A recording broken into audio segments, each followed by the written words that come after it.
देहरादून, देवभूमि की राजधानी देहरादून में डॉक्टर मुनीष तामांग जो अध्यक्ष है भारतीय गोरखा परिसंघ, और वही भारतीय गोरखा परिसंघ आज अपने स्थापना दिवस के 21 साल पूर्ण करते हुए एक नए साल में प्रवेश कर चुका है। आज पूरे देश में जितने भी भारतीय गोरखा परिसंघ के कार्यालय हैं वहां पे स्थापना दिवस बड़े धूमधाम के साथ मनाया जा रहा है।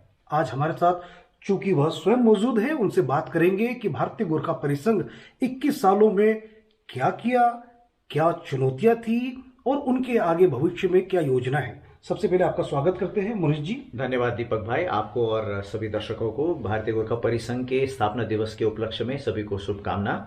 और आज मेरा ये सौभाग्य है कि मैं उत्तराखंड में आ पाया हूं और उत्तराखंड की हमारी शाखा के साथ आज मैं स्थापना दिवस के कार्यक्रम में शामिल रहूंगा। सर, सबसे पहले अगर प्रश्न करें, कोई भी संस्था हो, सबसे पहले इसकी बुनियाद कैसे पड़ी, इसके बारे में, क्योंकि आप शुरुआत से जुड़े हुए हो, इसके बनने की कहानी कैसे शुरू हुई? हाँ, मैं शुरुआत से तो नहीं था मगर शुरू के वर्षों से ही था। मैं 2004 में जुड़ा जी और 2001 में भारतीय गोरखा परिसंघ की स्थापना हुई। भारतीय गोरखा परिसंघ की स्थापना से पहले मिजोरम में कुछ हमारे भारत भर के साथी लोग वहाँ एकत्रित हुए और उन्होंने कहा कि हमें भी एक राष्ट्रव्यापी गोरखाओं का एक संघ बनाना है जिसमें सभी संस्था भी जुड़े, व्यक्तिगत रीति से भी जुड़े, भारत के संग मिलकर एक परिसंघ बनाएं।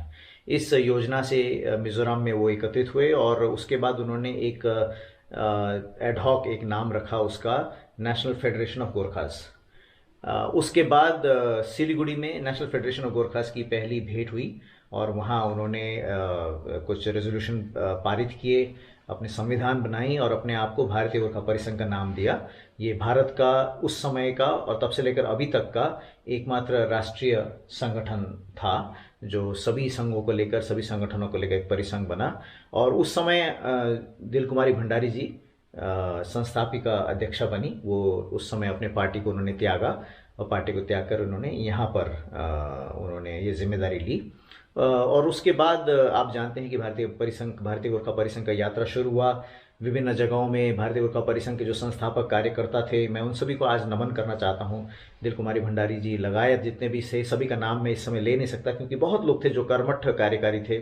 वो भारत के विभिन्न जगहों में गए, विभिन्न संस्थाओं से मिले, विभिन्न संस्थाओं से बातचीत की, उन सभी को ऑन बोर्ड लिया और ये सब मिलकर भारतीय गोरखा परिसंघ का बहुत ही अच्छा शुरुआत हुआ।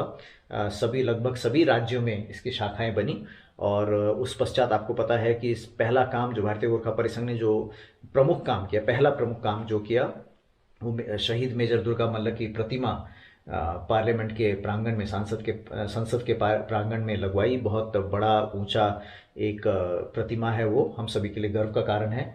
उस समय के प्रधानमंत्री श्री मनमोहन सिंह जी के कर कमलों से उसका उद्घाटन हुआ और तब से लेकर अभी तक भारतीय गोरखा परिसंघ विभिन्न गोरखाओं के मुद्दों को लेकर, भारत भर के गोरखाओं के मुद्दों को लेकर राष्ट्रव्यापी रीति से काम करते आए हैं और मुझे गर्व है कि आज हम उसी के विरासत के हम भी भागीदार हैं। मैं स्मरण करना चाहता हूँ दिल कुमारी भंडारी जी के बाद हमारे जो अध्यक्ष बने डॉक्टर एनोस दास प्रधान जी, उनका भी बहुत बड़ा योगदान रहा भारतीय गोरखा परिसंघ को सांगठनिक रीति से बढ़ाने में। और तत्पश्चात स्वर्गीय श्री सुकमन मुक्तान जी जो तो संगठन के पर्याय ही हैं, संगठन को चलाने में उनके जैसा सक्षम व्यक्ति शायद ही और कोई हमने कभी देखा है। उन्होंने जिस प्रकार से घूम कर प्रांत में जाकर, बड़े रिमोट जगह में भी जाकर भारतीय गोरखा परिसंघ के लोगों से मिलना, उनके मुद्दों को समझना और राष्ट्रीय स्तर में किस प्रकार से उसको ला सकते हैं, इस रीति में काम किया, उन सभी को आज मैं स्मरण करता हूं और मैं नमन करता हूं। सर, अगर बात किया जाए 21 साल पूर्ण हो गए, अब वयस्क से भी आगे की बात, अगर अब लड़का तैयार है शादी के लिए, ये माना जाए भारत में आम बोलचाल में, तो जब लड़का यहाँ तक, आपका संगठन की अगर बात करें, केवल ये एक रूपक के रूप में इस्तेमाल कर रहा हूँ, क्या क्या चुनौती आई? देखिए, आपने स्थापित तो कर दिया, उसके बाद से पिछले 20 साल लगातार 2 दशक गोरखाली समाज के लिए काफी उथल पुथल रहा। कई नई चीजें हुई, पुरानी चीजों का आवरण वापस फिर एक आंदोलन के रूप में भी पहाड़ के लोगों ने देखा। इसके अलावा नॉर्थ ईस्ट में कई जगह आपने देखा, एनआरसी का बीच में मुद्दा आया था, पीआरसी का मुद्दा लगातार चला और बहुत सारी ऐसी तकलीफों से गोरखा समाज को गुजरना पड़ा। बीते 20 सालों की अगर बात करें तो इन 20 सालों में भारतीय गोरखा परिसंघ ने गोरखाली समाज के जो ये सारी चीजों है उसमें किस तरह से अपनी सक्रिय भूमिका निभाई? सबसे पहले तो मैं ये कहूंगा कि भारतीय गोरखा परिसंघ को अपने ये 20 साल की यात्रा में, विशेष करके जब शुरुआती वर्ष थे, उस समय बहुत चुनौतियों का सामना करना पड़ा। उन चुनौतियों में से प्रमुख चुनौती तो उसका सर्वाइवल का ही था। आप जानते हैं भारतीय गोरखा परिसंघ कोई सत्ताधारी संगठन नहीं है सत्ता से, बल्कि हम दूर ही रहते हैं। सत्ता की राजनीति हम नहीं करते। राजनीतिक मुद्दों से हम जरूर संलग्न रहते हैं, मगर सत्ता की राजनीति हम नहीं करते हैं। तो सत्ता के से दूर होने के कारण हमारे पास ऐसा कुछ चीज़ भी नहीं है जिससे कि हम लोगों को आर्थिक रीति से या अन्य मटेरियल प्रकार से हम आकर्षित कर सकें। यहाँ प्योरली सभी लोग जो वॉलंटरी हैं और प्योरली बिल्कुल स्वेच्छा से और समाज के लिए कुछ करने के लिए और जाति के लिए कुछ करने की भावना से यहाँ हमारे साथ जुड़ते हैं। तो कई बार ऐसा हुआ शुरुआती दौर में, कई राजनीतिक संगठनों को लगा कि हम इनके विपक्ष के हैं, ऐसा भी लगने लगा। कई लोगों को लगा कि शायद ये हमारे अस्तित्व को चुनौती देंगे, ऐसा भी लगने लगा। मगर हमारा इरादा ऐसा कुछ भी नहीं था। हमने जैसे शुरू में कहा, हम संघ संघ मिलकर परिसंघ हैं। आज भी जैसे परिसंघ के स्थापना दिवस के उपलक्ष्य में मुझे हर एक पॉलिटिकल पार्टी से संदेश आज आए हैं, शुभकामना के संदेश आए हैं। तो आज हमने अपने आप को स्थापित कर लिया है। हमारा इरादा क्या है, हमारा मकसद क्या है, इसके बारे में साफ साफ आज सभी लोगों को पता है। और जहाँ तक हमने जो गोरखा समाज के लिए चुनौतियों का जो हमने सामना किया, इस विषय में भी आप जानते हैं कि हमारी इस लंबी यात्रा में प्रत्येक गोरखा जाति से संबंधित प्रत्येक जितने भी मुद्दे हैं, अक्सर लोग समझते हैं कि हमारा एकमात्र मुद्दा केवल गोरखालैंड का मुद्दा है, ऐसा समझते हैं। मगर हमने उसको प्राथमिकता जरूर दी, मगर हम जानते हैं कि भारत भर में रहने वाले गोरखाओं के अलग अलग मुद्दे हैं। पूर्वोत्तर की आपने स्वयं बात की, एनआरसी की बात की आपने, और वहाँ एनआरसी के विषय में हस्तक्षेप भारतीय गोरखा परिसंघ का बहुत ही प्रबल हस्तक्षेप रहा है। और हमने सर्वोच्च न्यायालय में भी अपने दर्ता हमने इस विषय में अपने रखा था, मुद्दा रखा था। और हम थे जिसने इसको राष्ट्रीय मुद्दा हमने बनाया, केवल आसाम तक सीमित नहीं रखा। आसाम के साथी लोग इसमें काम कर रहे थे, मगर उनके साथ मिलकर हमने राष्ट्रीय स्तर में उसको उठाने में, पार्लियामेंट में उठाने में, सर्वोच्च न्यायालय में उठाने में, और इसके लिए जितना भी निदान होना चाहिए उसके सारे रास्ते ढूंढने में हमने बहुत सेटिस्फैक्ट्री हमने काम किया, संतोषजनक हमने काम किया, और उसके नतीजे भी आज हमारे सम्मुख अच्छे आ रहे हैं। गोरखालैंड का भी मैं ये कहना चाहता हूँ कि जब भारतीय गोरखा परिसंघ 2000 के दशक के पहले दशक में, पहले भाग में जब हम स्थापित हुए 2001 में, 2001, 2, 3, 4 में हम देखते हैं अक्सर बहुत ज़्यादा गोरखालैंड का विमर्श इस समय भारत में नहीं चल रहा था। हाँ, हमारे कुछ साथी लोग थे जो कर रहे थे, कुछ पॉलिटिकल पार्टी भी थे। सीपीआरएम के साथी कहते हैं कि हमने सीपीएम को त्यागा, गोरखालैंड के लिए त्यागा, और हमने सीपीआरएम पार्टी गठन की। हाँ, उस बात को मैं जरूर एक्नॉलेज करता हूँ, अंगीकार करता हूँ। मगर राष्ट्रीय स्तर में एक विमर्श के रूप में उस समय गोरखालैंड था नहीं, 80 के दशक के बाद। और उस समय मुझे याद है 2006 में हमने भारतीय, उस समय गोरखा जनमुक्ति मोर्चा की स्थापना से पहले की बात है, गोरखा जनमुक्ति मोर्चा 2007 में स्थापित हुई। उसके बाद फिर गोरखालैंड का आंदोलन और विमर्श देश में प्रभावशाली हुआ। मगर 2006 में ही जब विमर्श राष्ट्रीय स्तर पे नहीं था, हमारा महाधिवेशन हुआ था दिल्ली के एलटीजी ऑडिटोरियम में, जो बिल्कुल राजधानी के बिल्कुल केंद्र क्षेत्र में है। वहाँ पर हमने एक रेजोल्यूशन पास किया। उसके तुरंत बाद हमने एक प्रेस कॉन्फ्रेंस की, गोरखालैंड के मुद्दे को हमने फिर से राष्ट्रीय विमर्श में लाया। उसके बाद कई देश के कई मुख्य धारा जो मीडिया के पेपर्स हैं, चैनल्स हैं, उसमें कवरेज हुआ।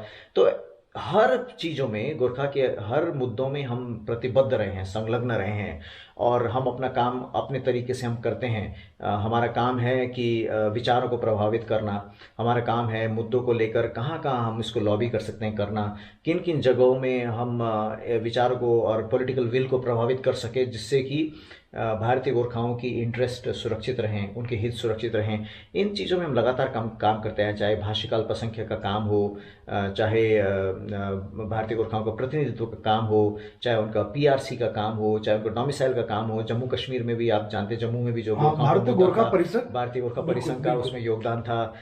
आप जानते हैं कि सर्वभारतीय स्तर में हम काम करते हैं। तो भारतीय गोरखा परिसंघ का एक जो यूनिकनेस है, जो सबसे जो अलग चीज़ है अन्य गोरखा संगठनों से, वो ये है कि हम भारत भर के गोरखाओं को एक माला में हम जोड़ते हैं, एक श्रृंखला में जोड़ते हैं, और उनके मुद्दों को स्थानीय से राष्ट्रीय स्तर तक हम पहुंचाने में हमारा योगदान रहा है, और इसमें काफ़ी संतोषजनक हमारा योगदान रहा है। अगर बात किया हमने कि काफ़ी अच्छे अच्छे जो कार्य आपने किए, लेकिन अगर बात किया जाए नकारात्मक चीज़ की, तो उसकी फहरिस्त भी काफ़ी लंबी है। जैसे हम बात करें कि 21 साल तकरीबन गुजर चुके हैं, अभी भी भारतीय गोरखाओं में भारतीय गोरखा परिसंघ वह सर्वमान्य नाम या संस्था के रूप में स्थापित नहीं हो पाई।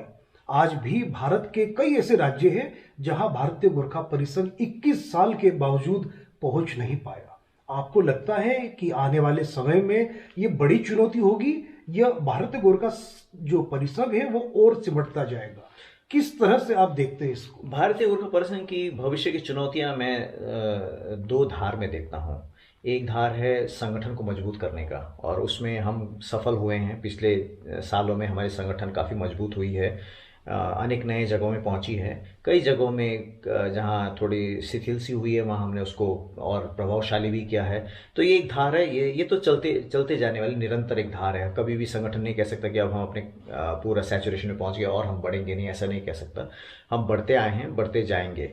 दूसरा धार है गोरखा के मुद्दों को लेकर आगे बढ़ना। इसमें भी हम लगातार काम करते रहेंगे। हमारा काम किसी के साथ प्रतिस्पर्धा में काम करने का हमारा मकसद नहीं है। सभी के साथ समयोजना में काम करने का, सबके साथ संबंधित होकर, संबद्ध होकर काम करने का हमारा इरादा है।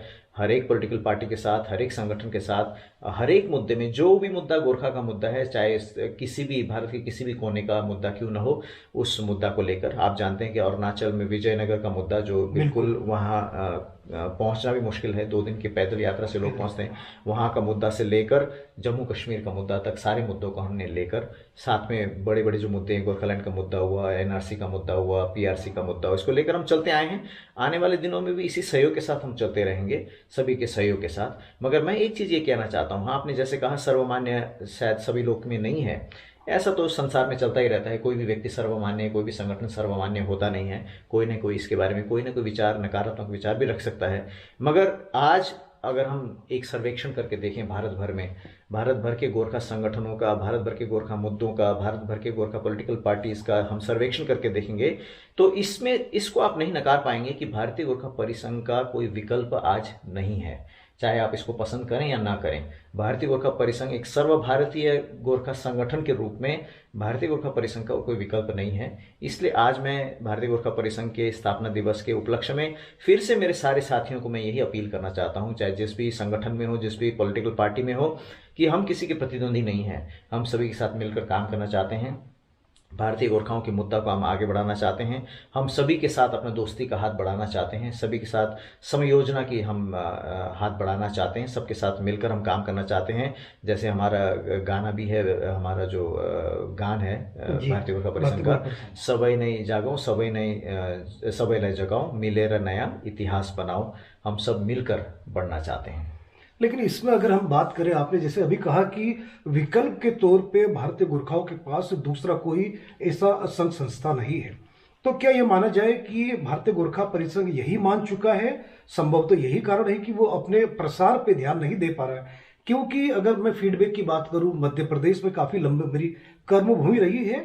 हजारों लाखों की संख्या में गोरखा मूल के लोग हैं। छत्तीसगढ़ में है, महाराष्ट्र में है, राजस्थान, गुजरात में है। इन जगह तक भारतीय गोरखा परिसंघ क्यों नहीं पहुंच पाए? क्योंकि वहां के लोग बहुत चाहते थे कि कोई एक ऐसी छतरी के नीचे आए जिनमें उनकी संस्कृति की धरोहर हो और वहां पे उनको राजनीतिक रूप से उनके मुद्दों को उठाया जाए। तो क्या आपको लगता है कि विकल्प नहीं है? चलिए, अभी तक जो चल रहा था उसको हम सतत रूप से चलाते हैं कि कहीं ये भी बंद ना हो जाए। तो भावी योजनाएं क्या है? क्योंकि इस कार्यक्रम के माध्यम से कई मध्य प्रदेश, छत्तीसगढ़ के बहुत सारे लोग देखते हैं और गुजरात और राजस्थान के लोग, तो उन तक क्या संदेश पहुंचेगा? और भारतीय गोरखा परिसंघ में ऐसा क्या चीज है कि वो जुड़े उनसे? आपके चैनल के माध्यम से मैं हमारे छत्तीसगढ़ के और हमारे मध्य प्रदेश के और राजस्थान और गुजरात के साथियों और महाराष्ट्र के साथियों, मुंबई के साथियों से भी मैं ये कहना चाहता हूँ कि हमने आपके साथ विभिन्न प्रकार से संपर्क तो बनाए हैं, मगर ये हमारी कमी रही है कि हम आप तक पहुंचकर एक संगठित रीति से आपके साथ हम जुड़ नहीं पाए हैं, संगठन के रूप से जुड़ नहीं पाए हैं। ये हमारी कमी रही है, मगर इसको हम आने वाले दिन में जरूर हम ठीक करेंगे। हमारा महाधिवेशन अगस्त के महीने में महाधिवेशन कोकराझार में होने वाला है। उससे पहले ही हम आपके साथ संपर्क करके आपको भी महाधिवेशन में हम जोड़ना चाहेंगे। हमारी थोड़ी सी चुनौतियां हैं, खास करके हमारे रिसोर्स की थोड़ी चुनौती है। जैसे मैंने कहा कि ये स्वेच्छा से चलने वाली एक संगठन है, सत्ता के नजदीक हम है नहीं, सत्ता हमारे पास है नहीं, तो सत्ता के साथ जुड़ने वाले जितने भी प्रिविलेज होते हैं वो हमारे पास है नहीं। ये सब रिसोर्स की कमी में भी हम आपके साथ जुड़ना चाहते हैं, जुड़ेंगे और निश्चय ही हम चाहेंगे कि आपके साथ जुड़ के आपको आपको केवल बलवंत करना नहीं, हम स्वयं भी बलवंत होना चाहते हैं, क्योंकि आपसे जुड़ने से ही हम बल पाते हैं और आपसे जुड़ने से ही हम संबलित होते हैं। तो निश्चय ही आपसे हम जरूर मिलेंगे और हम चाहते हैं कि सब मिलें, सब बढ़ें और एक माला में होकर हम भारत भर के गोरखाओं को और मजबूत करें। जैसे कि केवल नकारात्मक बातें नहीं, कुछ सकारात्मक पहलू में भी आते हैं। भारतीय गोरखा परिसंघ ने अपने यहाँ पे युवाओं के लिए भी एक अलग से व्यवस्था की और संघ में भारतीय गोरखा युवा परिसंघ के नाम से उनको जगह दी। और मैंने देखा है कई जगह हिमाचल प्रदेश के अगर नीचे के एरिया में आप शुरू हो जाए, जैसे आपके सुभातू के इलाके हैं, वहां से हम देहरादून आते हैं, उत्तराखंड आते हैं, उसके बाद आपका पूरा बेल्ट चलता रहता है, ये यूपी से होते हुए, झारखंड होते हुए, सिलीगुड़ी होते हुए, आसाम होते हुए और मणिपुर तक, ये पूरी एक बेल्ट अगर देखा जाए, यहाँ पे भारतीय गोरखा युवा परिसंघ का काफी एक युवाओं में काफी एक मन में था कि ये नई संस्था, इससे जुड़ना चाहिए। तो आपको लगता है कि जो युवा है गोरखा समाज का, उनको जोड़ के एक ऐसे मुद्दे के लिए खड़ा किया जाए जिससे गोरखा समाज और मजबूत हो? क्या आप चाहते हैं कि भारतीय गोरखा परिसंघ के साथ साथ भारतीय गोरखा युवा परिसंघ भी लगातार मजबूत हो? क्योंकि देखिए, मजबूती केवल नाम, संगठन या उनकी कार्यकारिणी बनाने से नहीं होता। क्या आने वाले समय में भारतीय गोरखा युवा परिसंघ को ऑटोनॉमी जैसी चीजें देके उनको एक स्वायत्त कि आप इस तरह से काम कीजिए, हम आपके बड़े एल्डर होके हम आपको देखेंगे, कुछ इस तरह की योजना है आपके दिमाग में? देखिए, भविष्य तो युवाओं का ही है। हम जानते हैं कि किसी भी समाज में भविष्य युवाओं का है और युवा शक्ति को अगर हम हार्नेस नहीं करेंगे, उसको प्रयोग नहीं करेंगे, तो हम बहुत ज़्यादा आगे नहीं बढ़ पाएंगे। ये बात हम भी समझते हैं और इसी कारण से हमने हमारे संगठन में युवा और महिलाओं को भी जिम्मेदारियां देकर उनके विशेष एक हमने परिसंघ का एक विभाग जैसा हमने बनाया, एक फ्रंटल ऑर्गेनाइजेशन की तरह हमने उनको रखा है। और मुझे बड़ी खुशी है कि हमारे यहाँ युवा और महिला जो हैं बहुत ही सक्षम हैं और संगठन के लिए लगातार योगदान करते आए हैं और हम चाहते हैं कि आने वाले दिनों में इनको और हम संबलित करें। हम जरूर इस समय हमने उनको युवा परिसंघ और महिला परिसंघ के रूप में हमने संगठित किया है, मगर जैसे आपने कहा कि केवल उनको युवा परिसंघ और महिला परिसंघ तक ही संगठित करके सीमित रखना, ये हमारा उद्देश्य नहीं है। हमारा उद्देश्य है कि वो स्वयं अपनी जिम्मेदारी को समझें। युवाओं की विशेष जिम्मेदारियाँ, युवाओं की विशेष प्रतिभा हैं, युवाओं के विशेष उनके पास अवसर हैं, वैसे ही महिलाओं के पास भी अवसर हैं, जिम्मेदारियां हैं और चुनौतियां हैं। इन सभी को सामना करते हुए वो बलवंत हों, क्योंकि ये हम सब एक शरीर के विभिन्न अंग की तरह हैं। अब शरीर का प्रत्येक अंग जब बलवंत होगा, जब विकसित होगा, तभी शरीर भी विकसित होगा। शरीर अपने अंगों से अलग होकर विकसित नहीं हो सकता। इसलिए हम चाहते हैं कि आने वाले दिन में जो हमारे इतने प्रतिभाशाली युवा हैं, महिला हैं, वो सब भी अपने अपने तरीके से काम को बढ़ाएं। हम भी उनसे सीखना चाहते हैं। युवाओं से बहुत कुछ हमें सीख मिलती है। ऐसा नहीं कि युवा को सिर्फ सिखाया जाना चाहिए। कई संगठन में ऐसा होता है कि युवा और महिलाओं को केवल सब्सिडियरी काम दिया जाता है, छोटे मोटे काम दिया जाता है, चाय बनाओ, चाय पिलाओ, या थोड़ा सा कुर्सियाँ ठीक करो, मेज ठीक करो। हम ऐसा नहीं चाहते। हम चाहते हैं कि वो जो उनकी प्रतिभा है, वो जो जानते हैं, उन चीज़ों को हम भी सीखें। भविष्य उनका है, हम जानना चाहते हैं, उनसे सीखना चाहते हैं, उनके मुद्दों से हम भी संलग्न होना चाहते हैं। और मैं कॉन्फिडेंट हूँ इस बारे में कि आने वाले दिनों में युवा परिसंघ, महिला परिसंघ और संपूर्ण रीति से भारतीय गोरखा परिसंघ नई ऊंचाइयों को जरूर छुएगी। साथ में अगर हम बात करें, आपका अधिवेशन शुरू होने वाला है अगस्त में, चूंकि पहले भी था ये, तो कोरोना काल में आपने एक सामाजिक जिम्मेदारी के तहत इसका समय आगे बढ़ाया जी। चलो कोकराझार क्या चीज गोरखा समाज के लिए लेकर आएगा और भारतीय गोरखा परिसंघ का मूल मंत्र क्या है इस अधिवेशन को लेकर? कोकराझार में हम एक महाधिवेशन कर रहे हैं भारतीय गोरखा परिसंघ का, मगर हम इसको केवल भारतीय गोरखा परिसंघ का महाधिवेशन के रूप में सीमित नहीं रखना चाहते। हम इसको गोरखाओं का महाधिवेशन के रूप में देखना चाहते हैं, इसको सेलिब्रेट करना चाहते हैं। मैं यहाँ पर विशेष धन्यवाद देना चाहता हूँ मेरे साथी और बोडोलैंड के चीफ जो प्रमोद बोडो जी हैं, कि उन्होंने हमें जितना सहयोग दिया है, और हमारे माधव छेत्री जी जो बीटीसी के काउंसिलर भी हैं, वो हमारे स्वागत कार्यकारिणी समिति के अध्यक्ष हैं कोकराझार के। उन सब के सहयोग से हम बहुत बड़ी योजना बना पाए हैं कोकराझार के लिए। हम सोच रहे हैं कि लाखों की तादाद में वहाँ लोग एकत्रित होंगे और हमारे जो सेशंस होंगे उसमें लाखों की तादाद में लोग शामिल होंगे। हम भारत भर के प्रत्येक संगठन के और प्रत्येक राजनीतिक संगठन, अराजनीतिक संगठन, सामाजिक संगठन, प्रत्येक के प्रतिनिधित्व को हम बुलाएंगे। और ये चलो कोकराझार का नारा इसलिए हमने दिया कि चलो कोकराझार, चलो शब्द में जो एक आंदोलित एक स्वर है, चलो कोकराझार इसलिए हम कह रहे हैं कि चलो कोकराझार, चलो हम सब उठते हैं, चलें चलें कोकराझार। जन जागरण का शब्द, जन जागरण का शब्द है, इसलिए हमने ये नारा दिया है ताकि हम सब वहाँ एकत्रित हों और हम सब ये संदेश दें कि गोरखा हम एक हैं। हम भारत भर में रहते हैं मगर हम एक ही धागे से बांधे गए हैं और देश हित के लिए भी हम काम करना चाहते हैं। कोकराझार को शांति का शहर भी अब कहा जा रहा है। भारत के इस शहर में इसी प्रकार की शांति का संदेश भी हम देना चाहते हैं। लेकिन सर, जिस तरह से अब कोकराझार में इस तरह का बड़ा आयोजन कर रहे हैं, तो कितने दिनों का कार्यक्रम होगा और इस कार्यक्रम में क्या क्या मूल एजेंडे आप रखने जा रहे हैं? ये 3 दिन का हमारा कार्यक्रम होगा, जिसमें से 2 दिन तो हमारे भारतीय गोरखा परिसंघ का सांगठनिक सभाएं होंगी और इसके अलावा 1 दिन हमारा सेमिनार होगा जिसमें भारत भर के, क्योंकि वहाँ प्रतिनिधि आए होंगे विभिन्न राजनीतिक दल से और विभिन्न सामाजिक संगठन से, उन सबको लेकर भारतीय गोरखाओं के मुख्य मुख्य मुद्दों पर हम चर्चा करेंगे और वहाँ से कोई ना कोई निष्कर्ष हम या कोई ना कोई हम उद्देश्य लेकर हम वहाँ से निकल पाएंगे। और अंत के दिन में हम जिसको वहाँ ओपन सेशन कहते हैं आसाम में, ओपन सेशन अर्थात वो सभी के लिए होगा, पब्लिक के लिए होगा, जिसमें हम सब एकत्रित होकर एक गोरखा उत्सव की तरह हम मनाना चाहेंगे, जिसमें हम लाखों की तादाद में लोगों की हम उम्मीद कर रहे हैं। अगर एक प्रश्न ये पूछा जाए कि चलो कोकराझार के लिए कोकराझार ही जगह आपको क्यों चुनना पड़ा? एक जन जागरण के लिए कोकराझार जगह चुनने के पीछे क्या वजह है? इसके कई सारे कारण हैं। एक तो ये है कि आसाम में हमारा अभी तक महाधिवेशन कभी नहीं हुआ था। अन्य अधिवेशन हुए हैं हमारे, मगर महाधिवेशन आसाम में कभी नहीं हुआ। और आसाम गोरखाओं के लिए बहुत ही महत्वपूर्ण राज्य है क्योंकि संख्या के हिसाब से सबसे ज़्यादा गोरखा आसाम में है। तो आसाम के साथियों का भी बहुत समय से कहना था कि आसाम में एक महाधिवेशन होना चाहिए, जो मुझे लगा बहुत ही जायज़ बात है, हम सबको लगा जायज़ बात है। इसलिए हमने आसाम में, कोकराझार आसाम में हो, बोडोलैंड स्वायत्त क्षेत्र का है ये, तो हमने सोचा कि आसाम में हमें ले जाना जरूरी है। दूसरा, वहाँ हमारे साथी प्रमोद बोडो जी हैं जो स्वयं गोरखा हितैषी हैं। गोरखा के बहुत सारे मुद्दों में वो हमारे साथ जुड़े हैं, शुरू से जुड़े, गोरखालैंड के मुद्दे में वो हमारे साथ जुड़े हैं, हम उनके साथ बोडोलैंड के मुद्दे में जुड़े हैं।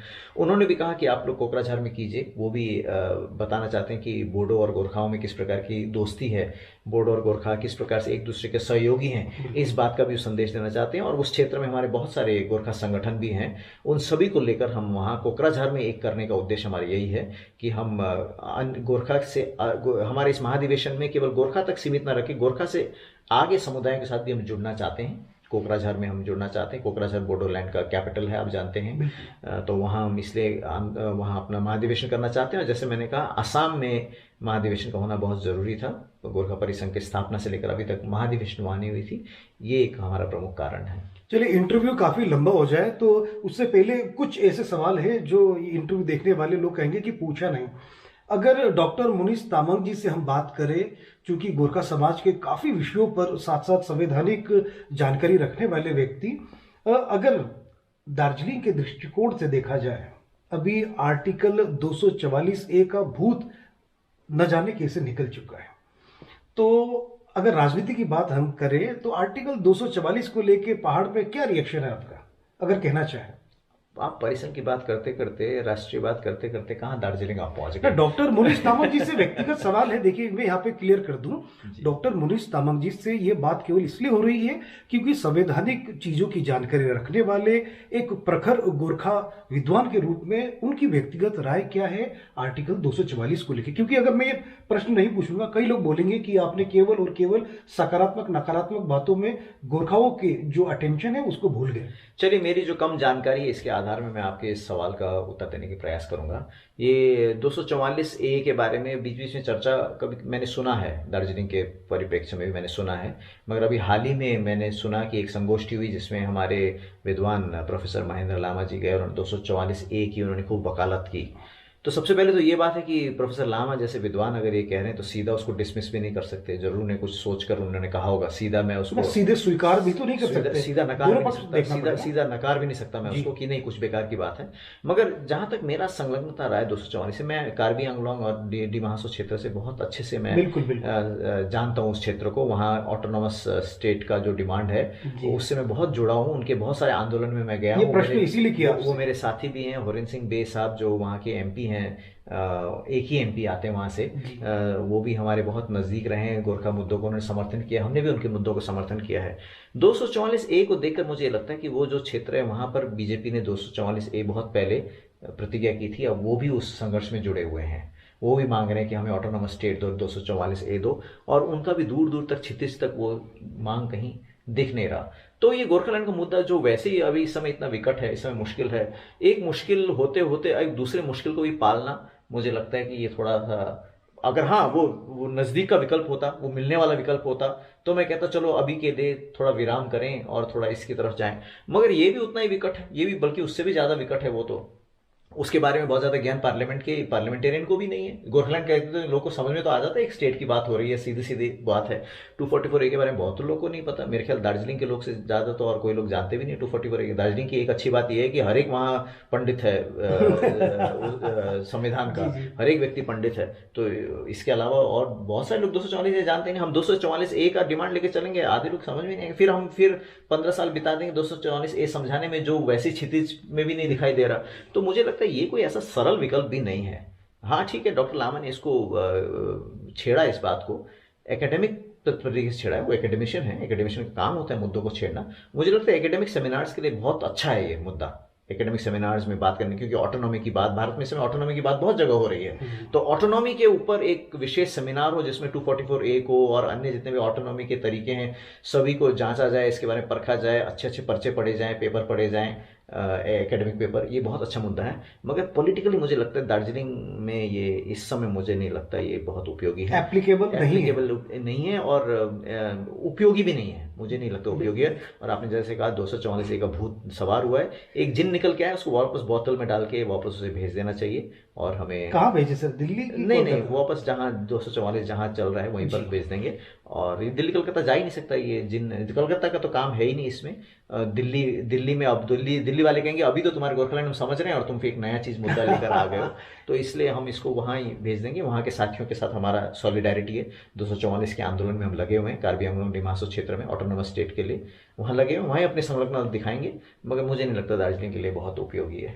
सर साथ ही साथ संसद में कई दफा अभी हाल फिलहाल में ही नेपाली भाषा को लेकर राजू बिष्ट जो वहाँ के सांसद हैं उन्होंने संसद में अपनी बात रखी और एक गोरखा भाषी या नेपाली भाषी जिसको हम कहें एक दूरदर्शन चैनल की मांग की। मैंने शुरुआत से देखा है भारतीय गोरखा परिसंघ इस मुद्दे को लेकर आने वाला सबसे पहला संगठन था। अभी तक नेपाली भाषा में दूरदर्शन का चैनल क्यों नहीं शुरू हो पाया? क्या आप देखते हैं, क्या वजह है? हमने, जैसे आपने कहा, मेरे ख्याल से पहला संगठन ही हमारा ही था जिसने दूरदर्शन का मुद्दा को 2001 से हमने कहा है कि दूरदर्शन का, तब प्रतिनिधित्व की बात थी ना, क्योंकि हम बात कर रहे थे कि गोरखाओं का प्रतिनिधित्व समान रूप से होना चाहिए भारत के हर एक पटल में। तो दूरदर्शन भी एक बहुत इंपॉर्टेंट पटल है, उसमें अन्य भाषाओं के अगर चैनल चलते हैं अन्य भाषाओं के नाम से, तकरीबन सभी भाषा से, तो हमारा क्यों नहीं चलता? ये था हमारा उद्देश्य। ये नहीं कि दूरदर्शन में हम होने चाहिए, मतलब दूरदर्शन तो क्या है, एक चैनल ही तो है, मगर उसमें वो क्योंकि भारत का एक चैनल है, एक ऑफिशियल चैनल है, तो उसमें हमारी भाषा का प्रतिनिधित्व होना चाहिए, क्योंकि हमारा लड़ाई ही प्रतिनिधित्व का, अस्मिता का और आइडेंटिटी का था ना। हमारा लड़ाई ही था कि हम भी भारत में समान, अन्य नागरिकों के समान हमारी भी पहचान हो। तो इसलिए उसमें एक बहुत बड़ा सूचक होता दूरदर्शन में आने का। हमने बहुत सारे उस समय यूपीए सरकार में भी की, बीजेपी सरकार में भी उन्हें बहुत सारे रिप्रेजेंटेशन किए, मिनिस्टर से मिले। एक बार तो हमें जवाब भी आया कि हमारे पास फंड नहीं है। इंफॉर्मेशन ब्रॉडकास्टिंग मिनिस्टर ने कहा हमारे पास अंबिका सोनिका जी थी तब, उन्होंने कहा कि हमारे पास फंड नहीं है। तो हम तो लगातार इसमें पापड़ बेलते अपने आए, अपने जूते घिसते हैं, हम लगातार करते हैं। अब बड़ी अच्छी बात है कि राजू बिष्ट जी ने इसको उठाया, क्योंकि वो राजनीति से जुड़े हुए व्यक्ति हैं, राजनीति से जुड़े हुए व्यक्तियों की जो कार्य की जो परिधि थी और हमसे ज़्यादा विस्तृत होती है ना। तो गैर सामाजिक संगठन है, हमारा प्रभाव और उनके प्रभाव में बहुत फ़र्क है। तो मुझे अच्छा लगा कि उन्होंने पार्लियामेंट में इस बात को उठाया, और मैं इस बात का उनके लिए उनकी इस बात को बहुत सराहना करता हूँ, समर्थन करता हूँ। और हम किस प्रकार से इसमें क्या योगदान कर सकते हैं, इसमें राजू जी से भी हम बात करेंगे। और हम चाहेंगे कि जल्दी से जल्दी दूरदर्शन में एक गोरखा चैनल हो, ताकि मतलब टीवी जब स्विच ऑन करें लोग, गोरखा चैनल जब देखें, तो अपने आप उनके मानस पटल में ये बात आ जाए कि हाँ, भारतीय गोरखा भी उतने ही भारतीय जितने और कोई समुदाय हो। ये भी बड़ी हैरत की बात है कि जो 8वीं अनुसूची के अंतर्गत जितनी भी भाषा है उसमें शायद नेपाली ही ऐसी भाषा है जिसमें कोई क्षेत्रीय चैनल अभी तक दूरदर्शन ने शुरू नहीं किया।